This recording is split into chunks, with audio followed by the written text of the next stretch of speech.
The Constitution and Federalism. That's what we're going to look at today. We're leaving the Articles of Confederation behind forever, and we're saying hello to the Constitution. And so what we're going to see is we're going to see how we crafted the Constitution, meaning like actually meeting together, having a convention, coming up with the actual Constitution. And then we're going to look at some key compromises that were made during that convention to give us the Constitution. We're going to look at some of the very basics of government that are found in the Constitution. We're going to remind ourselves what federalism is and what federalism will look like under the Constitution. And then we're going to look at the battle, the historical battle to get it ratified. And so it's Constitution today. All right, let's get started. So first thing to understand is who is it that wrote the Constitution? So before we even look at it, we need to, do a little shout out to James Madison. So James Madison will become president later on, but he is kind of like the Thomas Jefferson of the Constitution, meaning much like Thomas Jefferson wrote the original draft of the Declaration of Independence, James Madison is really the guy who brings forth most of the basic ideas that will turn into the Constitution. And so the father of the Constitution is James Madison. And so a little shout out, hey, thanks, James Madison. No one remembers you, but the Constitution was pretty okay. Moving on. So also just to kind of remind you of how important it is that we love the Constitution. Maybe you don't have to love it, but you should probably respect it. So every single public official, pretty much all of them, will swear to protect and defend the Constitution. And so everyone who's in the armed forces, when they enlist, they swear an oath, right, to uphold the Constitution. So I state your name, do solemnly swear or affirm that I will support and defend the Constitution of the United States against all enemies, foreign and domestic, that I will bear true faith and allegiance to the same, and that I will obey the orders of the President of the United States and the orders of the officers appointed over me according to regulations and the Uniform Code of Military Justice, so help me God. And so if you want to be in the military, you're going to defend the Constitution of the United States. If you want to be the President of this United States, same sort of thing. This is your oath. I do solemnly swear that I will faithfully execute the office of President of the United States and will, to the best of my ability, preserve, protect, and defend the Constitution of the United States. And so it's kind of a big deal. So just to let you know, in case you didn't know, the Constitution is kind of a big deal. All right, so let's kind of get some context here. So just to kind of see where we are in the ebb and the flow of things, because lots of stuff has happened leading up to the Constitution. So a delegate at the Constitutional Convention, the average age was about 42, which in my book isn't very old, all right? And so let's just say you're an average delegate at the Constitutional Convention, and you're 42 in 1787 when the Constitutional Convention was created that made the Constitution. So that would mean that you were only 9 when all this started, right? You're a little punk, right? You're a little 9-year-old when the French and Indian War started. You would be about 20 when the Stamp Act happened, 28 when the Tea Party happened, 31 when the Declaration of Independence was signed, and then at the end of the war, you're 38. So keep in mind, it's been a while since all of this has happened. And many of these delegates that are in the Constitutional Convention, really their participation so far has really been actually in fighting the war, right? They weren't necessarily heavily involved, with the Stamp Act stuff. Really what formed them is being in the American Revolutionary War. And so they really are coming to the table with a greater sense of American unity, right? They fought together, they fought under George Washington, and these delegates are coming with a greater sense of unity. And so we're going to see that reflected as well in the Constitution. Okay, so in case you forgot, we're going to remind you a little bit about the Articles of Confederation, because this is going to be left behind forever, so we have to do one more shout out to the Articles of Confederation. So remember, they're really not in effect for very long. They were drafted by the Second Continental Congress during the American Revolutionary War, and they really gave power to the states. They had a weak federal government, and the whole reason behind that is they're fearing creating another tyrant. They're over a king. They don't want another king. However, as mentioned before, we see that the federal government simply is too weak. And so we saw that at Shays' Rebellion. And so this is what people looked like during Shays' Rebellion. They're over it. They're saying, oh my gosh, a bunch of farmers almost took over the state of Massachusetts. This is not how democracy is supposed to work. So just reminding you what we're coming off of the Articles of Confederation. Okay. So next step in our journey to a constitution is the Annapolis Convention. And so in case you don't know the geography of Maryland, I just thought I'd throw out a little map for you. So Annapolis, they're meeting together.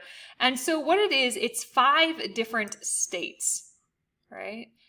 So you wouldn't necessarily need to know these states for your test.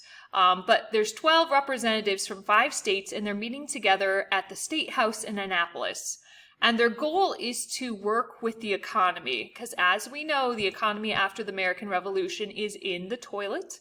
And so they're trying to work on the economy. Especially their goal is to address barriers that limit trade and commerce between states. We will talk about that more in a second. But really, there's only 5 states, and so there really isn't enough states there to make much of a difference or much of an impact. And so what's really important is not this meeting, but the fact at the end of the meeting, they call for a meeting to happen the next year with all the states. So they meet together, they're trying to solve some issues, but they realize we need everyone to meet together. And so the Annapolis Convention, they're trying to solve their economic woes, but in a sense, what really is important is they're calling for a larger meeting amongst all the states, okay? So it's kind of the precursor to the Constitutional Convention. All right, so we're going to talk about the problem that was happening in the economy at the time. All right, so we're going to do a little analogy, a little bit of a fun brainstorming sesh right now, okay? So we're going to talk about tariffs, all right? Tariffs are very important in the history of the United States and pretty much in any economy. So a tariff is a tax on imported goods, right? We know that. It's a tax on imported goods. So goods coming from Canada, tariff. Goods coming from the West Indies, tariff, right? And so let's pretend you are in colonial America, okay? And let's say you're in Virginia. So here's a map. I'm in the middle of the map. Okay. So say you're in Virginia right here, and of course next door is Maryland. And as we know, back under the Articles of Confederation, each state was acting as their own country economically. And so they were putting tariffs or taxes on imported goods on goods coming from other states. All right, so let's go back here. All right, so here's the deal. Say you are a consumer and you are at the proverbial grocery store of Virginia, right? And so you go into the grocery store or the mercantile, I don't know what they had back in the day. And here you go, very good Virginia oats, and they cost $1. And then you move a little bit down the shelf and you say, oh, there's another choice. There's delicious Delaware oats, and they're only $1, but they have a 25-cent tariff. All right, so back to the map. Let's find Delaware. I said Maryland before. So here's Virginia, here's Delaware. Delaware is not Virginia, so they have a tariff. All right, so back we go. All right, and so you as the consumer in Virginia, you're totally going to get the Virginia oats because they're the same thing, but cheaper, because you don't have to pay that extra tariff.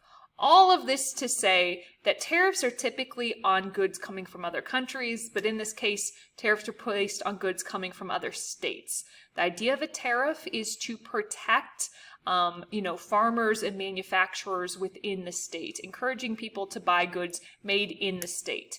And this was not working well for our economy as a whole country because it's really limiting trade, and that is a bad thing for us economically. So just keep this in mind because tariffs, we're going to be talking about tariffs like a lot, especially this first semester.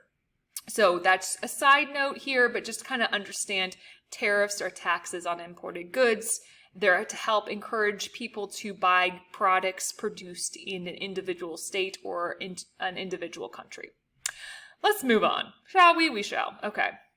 All right. So finally, we have the convention of all conventions, right? The Philadelphia Convention, also known as the Constitutional Convention.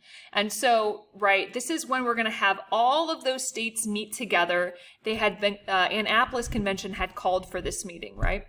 And so here's some basic facts. It takes place over a course of about 4 months, so May to September 1787. And you can see it's going to get hot. So this is in the summer months, and this is in Philadelphia. It gets hot in Philadelphia. And you can see that everyone's wearing these like wigs and wool suits. So the founding fathers were dying. They were very much sweating. It was very uncomfortable. And also keep in mind, this was supposed to be a secret. They're meeting in secret. And so the whole idea is they couldn't open the windows even. And so everyone was just dying, but they did it for America. All right.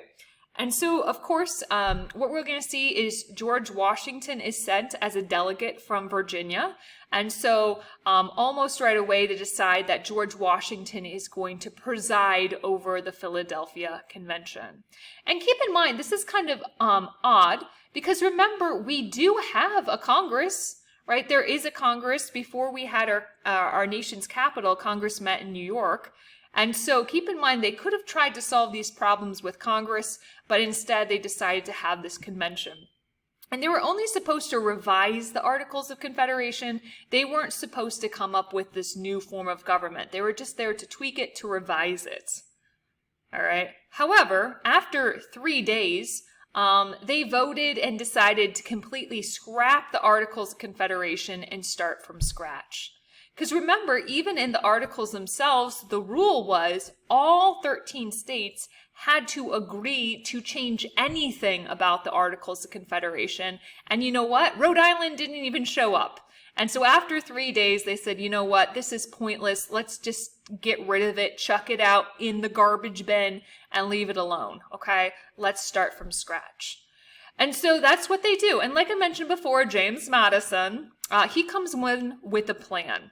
And so James Madison is from Virginia, so he presents something called the Virginia Plan. And it's like 15 points of things he wants to see happen. And so what they do is they take the Virginia Plan and use that as a basis of discussion. And so they go point by point through the Virginia Plan, discussing each one, debating each one. And so that's how James Madison becomes the father of the Constitution, because it was his plan that really was the basis of discussion, basis of the Constitution as well. So thanks, James Madison. That was great. All right, so let's just look at the picture quick. So a couple of things you'll notice. Ben Franklin's still alive. That's nice. He's 81 at the time. Fun fact, it was supposed to be a secret what's happening during this convention. And so they actually had a person whose only job was to follow around Ben Franklin so that if he were to get drunk, that Ben Franklin wouldn't start chattering about what was happening during the convention. And once again, they're back in Philadelphia.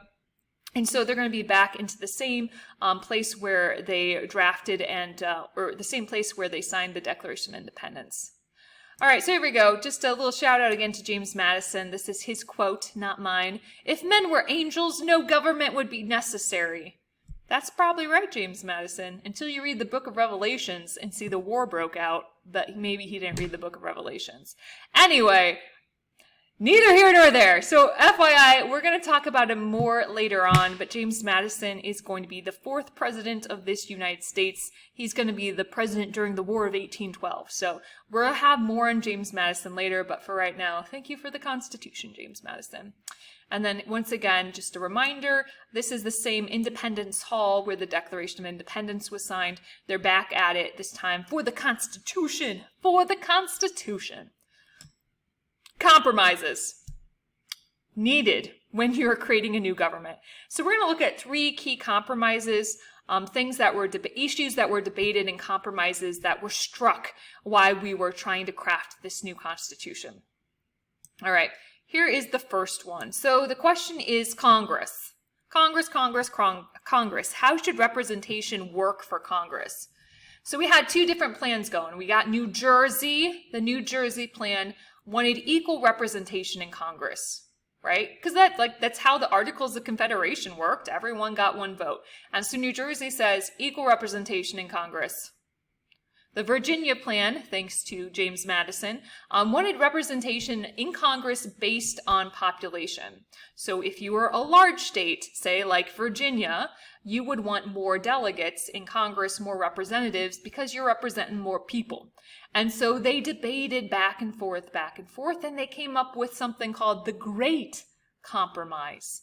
And they decided to create a two-house Congress, right? Bicameral, two-house Congress.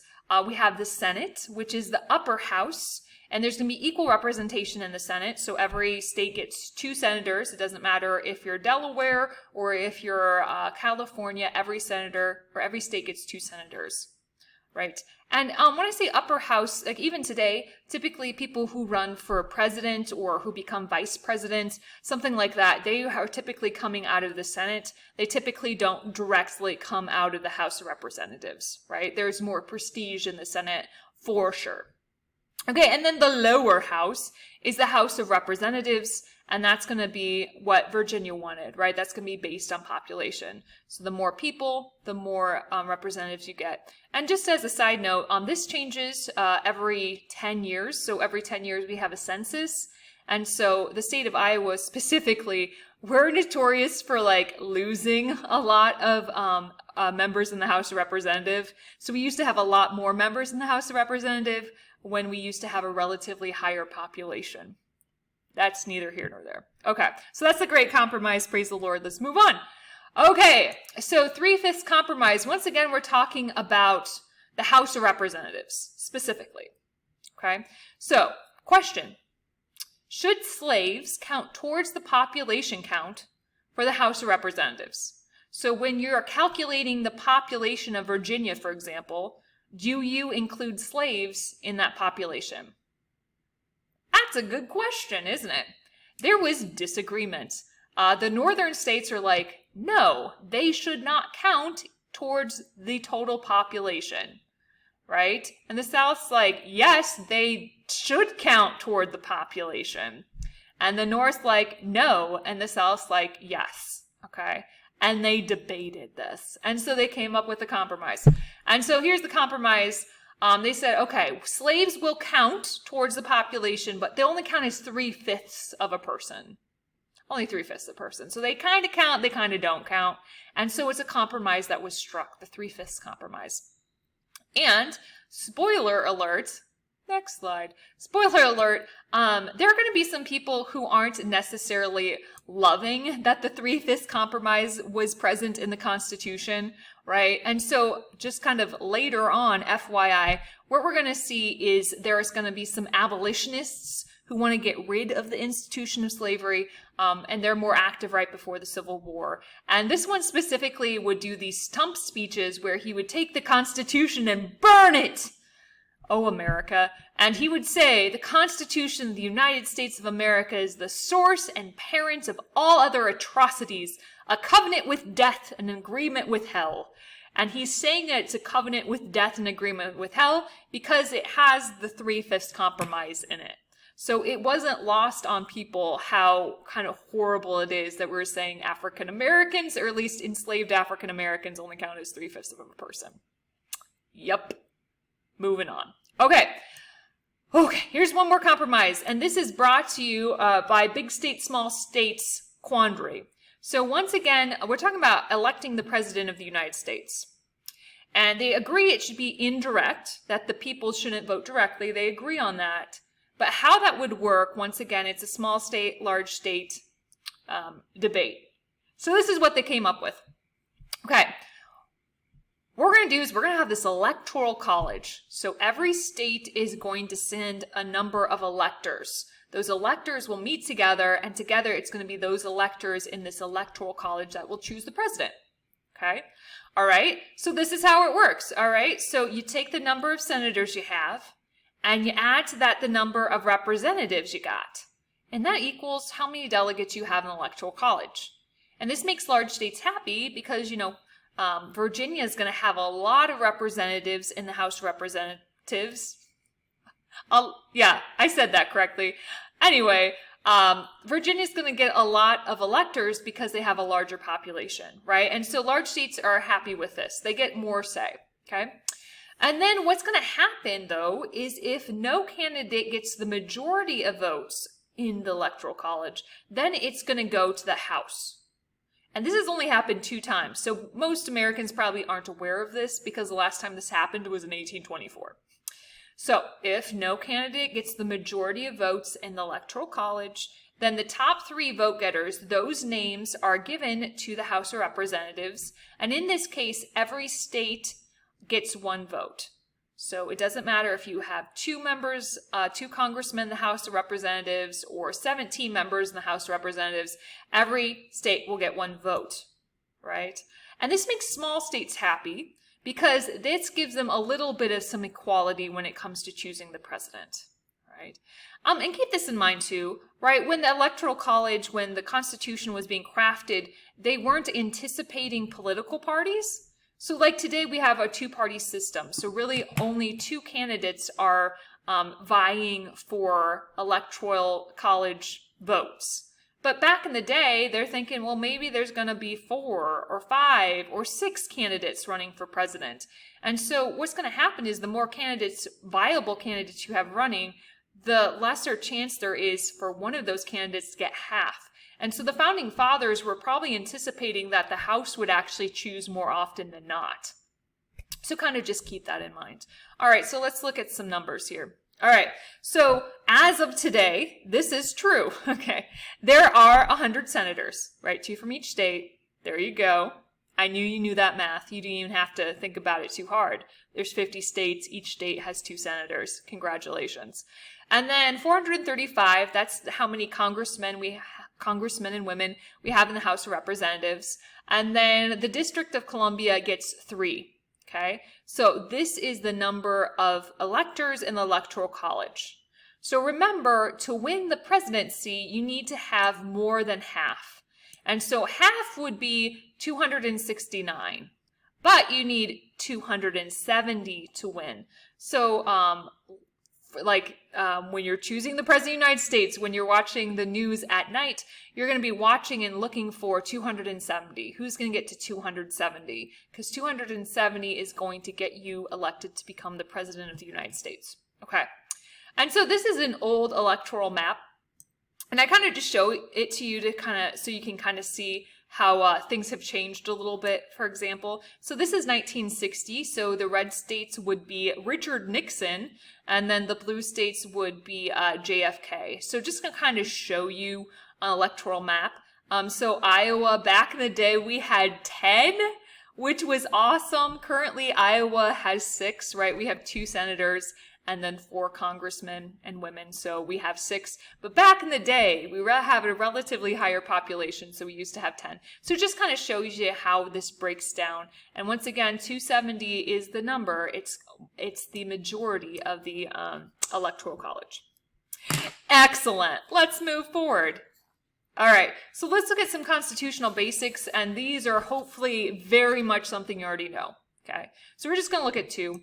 All right, 1 is the idea of having 3 branches to the government. Glad you knew that. Hopefully you knew that in like 1st grade. Well, maybe, I don't know, 5th grade. We'll say by 5th grade. Hopefully you know that. And so these are our 3 branches of government. We have the legislative branch, which is composed of Congress with the House and the Senate. And they are the ones who make the laws. They make the laws. Executive branch, the president and the vice president. The executive branch enforces the laws, make sure the laws are being upheld.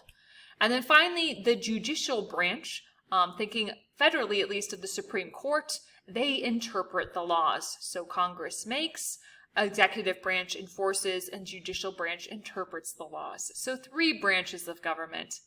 Hooray! Hopefully you already knew that. All right, and then we have a system of checks and balances. So I always think of playing rock, paper, scissors when I think of checks and balances. So like when you're playing rock, paper, scissors, say you are the rock, right? The rock crushes the scissors, but the paper covers the rock. So the same sort of idea, checks and balances. Each branch, each of our 3 branches of government, has a little bit of control over the 2 branches, But the other branches, those two branches, have a little bit of control over it. So it's checks and balances. And it's there to make sure that one branch of the government doesn't get too large, right? They're supposed to check the power of that branch. If they try to get away with something, they shouldn't get away with. So there's a lot of things written on this graph. But like, for example, right, the president can veto law or veto bills created by Congress. So the president can veto Congress, but at the same time, Congress can impeach the president. As you can kind of see, checks and balances. Congress can impeach the president can veto legislation coming from Congress. So just checks and balances, making sure one branch doesn't grow too large. Don't want them bigger than their britches now. Okay. Basics done. Hopefully you kind of already knew that a little bit. So what we're going to do is, you don't need to write anything down. We're just doing a little tour of the Constitution, all right? We're just going to see what is happening looking at the document itself. So once again, the Declaration of Independence, super important, really short. Same sort of thing. Constitution, really important, but really short. All right, so hopefully you've heard this before. Some students have to have this memorized in middle school. And so, right, it begins with the preamble, "We, the people of the United States, in order to form a more perfect union," right? Hashtag the Articles of Confederation were horrible, okay? And so that's the beginning, you know, "We, the people." And so it's only 4 pages and 7 articles. So here's "We, the people," the preamble, then we got article, page 2, page 3, page 4, right? Don't blink, you'll miss it. It's only 4 pages. And like I said, it's only 7 articles, so it's actually in a sense shorter than the Articles of Confederation were. And so just to kind of see very, very basically, this would be something you'd have to know more for a government class than a history class, but just because, you know, America, why not? So the first article is talking about how Congress works. The second article is talking how, like, the executive branch works, the presidency works, and the third one is talking about how the judicial branch works. So back to our pictures. And so this is, what did I just say? Congress. Wait, what did I just say? How do you go in order? So it goes Congress, executive branch, judicial branch. All right. Congress, executive branch, judicial branch. And so you can see it's really, really fairly short.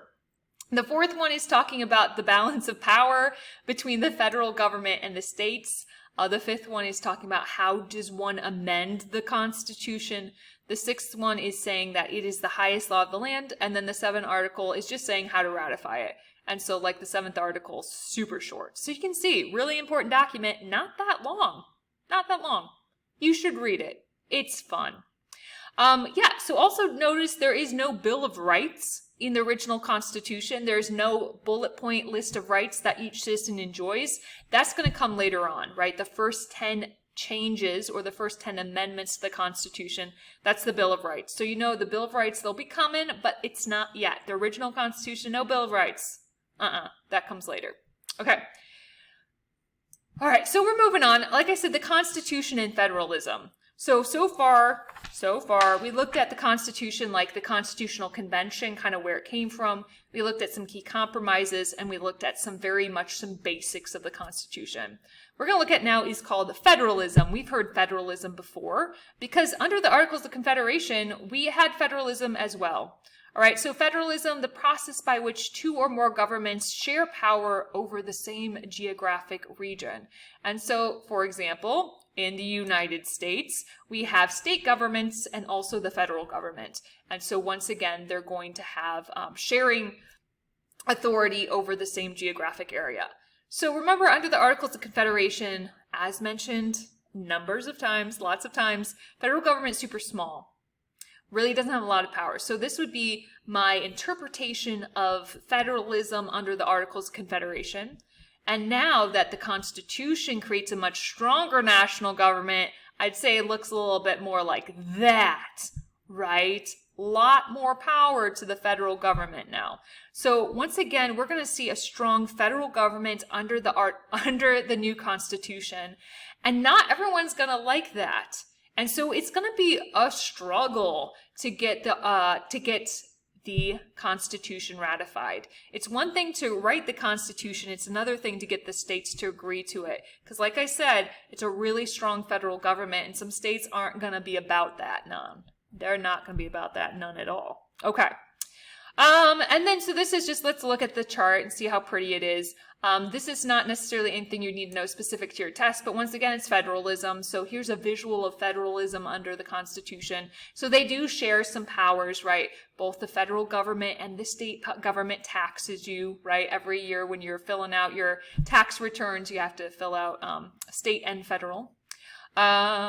And so, yeah, the national government can declare war and have an army and make foreign policy moves. The states can have schools and, establish local governments.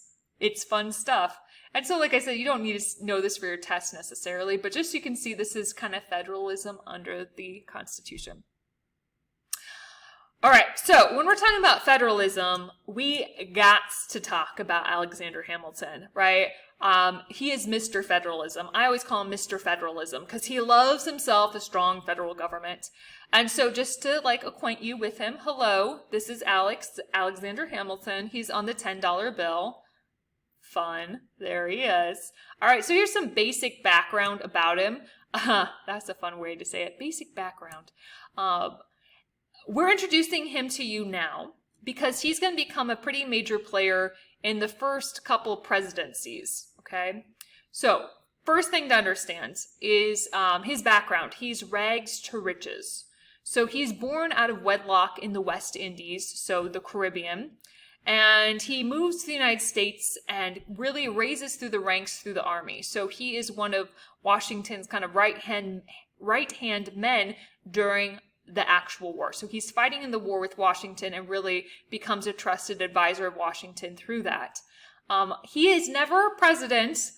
He is low on the $10 bill, which is very exciting, but he loved a strong national government. So he's going to be a huge cheerleader for the Constitution. He probably had lots of cheers that are like, ratify, ratify, hooray for ratifying the Constitution. Pretty sure his cheers would have been better than that. And of course, we know he's going to be killed in a duel by Aaron Burr. And so we're going to really kind of go into more depth with all of these things down the road. But we do have to do a formal introduction to Alexander Hamilton.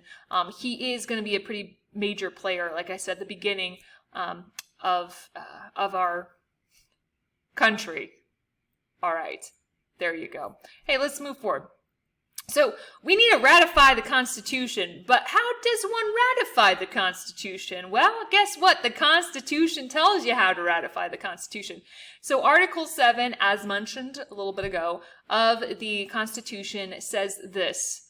The ratification of the conventions of 9 states shall be sufficient for the establishment of this Constitution between the states so ratifying the same. And so 9 states got to ratify this for this to come into effect, okay?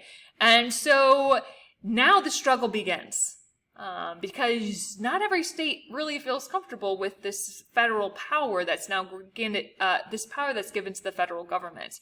And so what's going to happen is the Federalist Papers. So let's talk about the Federalist Papers. Okay, so they're written specifically for the state of New York. So they're trying to get the state of New York to go along with this new Constitution, to ratify the Constitution. And they're editorials. So they're written and they're published in newspapers. So all the people that can read them. And they're all pro-Constitution. They all love a strong federal government. And so these are reasons why they should ratify the Constitution. There's 85 of them total, and they were published under a pen name, under the name Publius, which is a very fun word to say. There's 3 men who actually wrote them. Alexander Hamilton, he's going to write almost all, I shouldn't say almost all of them. He wrote a lot of them. He wrote about 2/3 of them.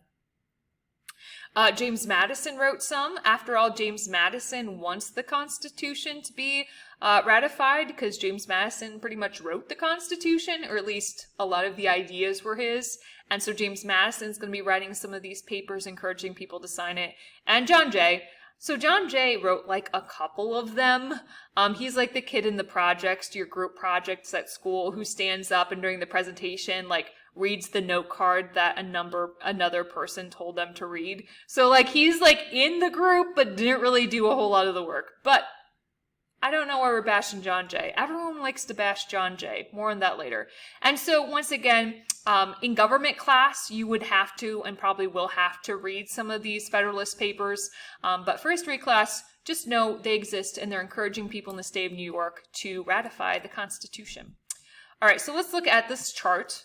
Fun stuff. Remember, you only need 9 of the states to agree for this to take law. But in a more practical sense, especially some of these bigger states, you're not going to have much of a union if you don't have all the states on board. And so you can see this is kind of the order of when the states ratified the Constitution. And so Delaware was the first state to ratify it. And you can see there's Delaware when we had those lovely state quarters. They're like first state. They're the first state, as mentioned before, because they're the first one to ratify the Constitution. You can see it's 30-0. They're all on board the Constitution train. However, like I said, there's some pretty significantly sized states, even after the 9 were ratified, that hadn't yet ratified. So like Virginia, kind of a big deal, and New York, kind of a big deal. So even look at New York. Look at this split here. It's 30-27. That's pretty close. That's pretty close. So you can see how in New York, it was really needed that a lot of people were kind of not flooding in, but a lot of people were making a lot of efforts in New York to get the margin they needed to actually get New York State to ratify the Constitution. Okay. All right. So, like I said, this really creates a division in the United States between those who do not want the Constitution ratified and those who want the Constitution real bad, right? So anti-federalists are against the Constitution because they rather have the power in the hands of the state. They don't want to ratify the Constitution, right? They think there's too much power in the hands of the federal government.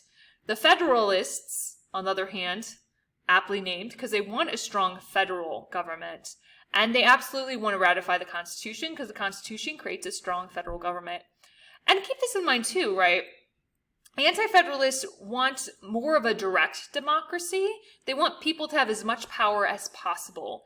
And so they probably rightly think that if the states are more powerful, that's more democratic because the people have more control over their own state.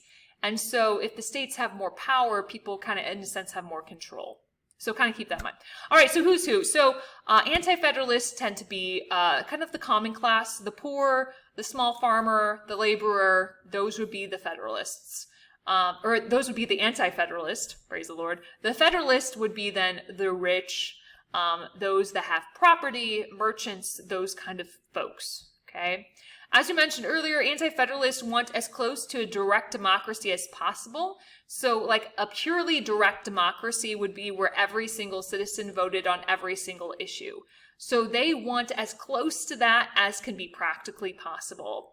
The Federalists were okay with a larger representative democracy, meaning like the Federalists would be like, all right, so the whole state of Virginia only has 2 senators. They're all right with that. They think that's fine. They don't think you need to have, 100 representatives from a state. They're okay with kind of a smaller group of representatives. Anti-federalists think the elites are corrupt. Federalists think the elites are the best to rule. They think they're more intelligent. The elites typically meaning like those who are educated. They think they're more fit to rule, so that they should rule.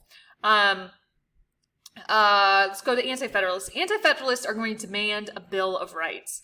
So like I said, the original Constitution had no laundry list stating the rights each citizen has. And the anti-federalists are like, we're not even going to think about ratifying the Constitution until you guarantee we have a Bill of Rights. They're like, give us a Bill of Rights or you don't get no ratification, right? So they're going to demand a Bill of Rights. People in the famous anti-federalists would be like Sam Adams. So I was thinking of, he's the guy who's founding the Sons of Liberty. Thomas Jefferson. And then Federalists, once again, they're more educated. They're going to control the press.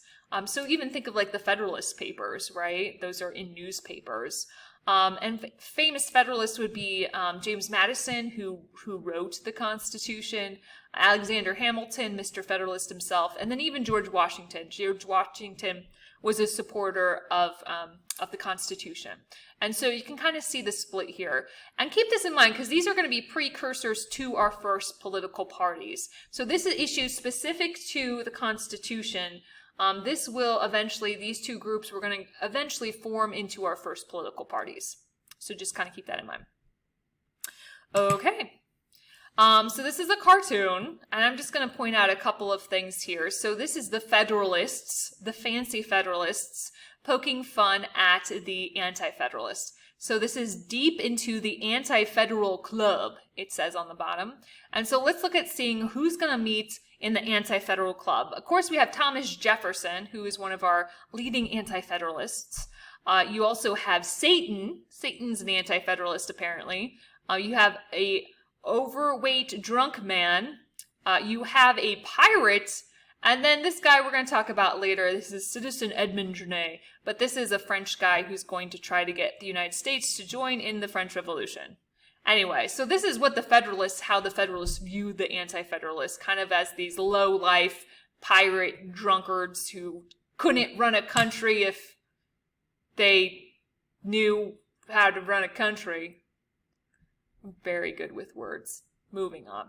Okay, so like I said, the Anti-Federalists are not even going to consider ratifying the Constitution unless they get a Bill of Rights. And so this is what happened.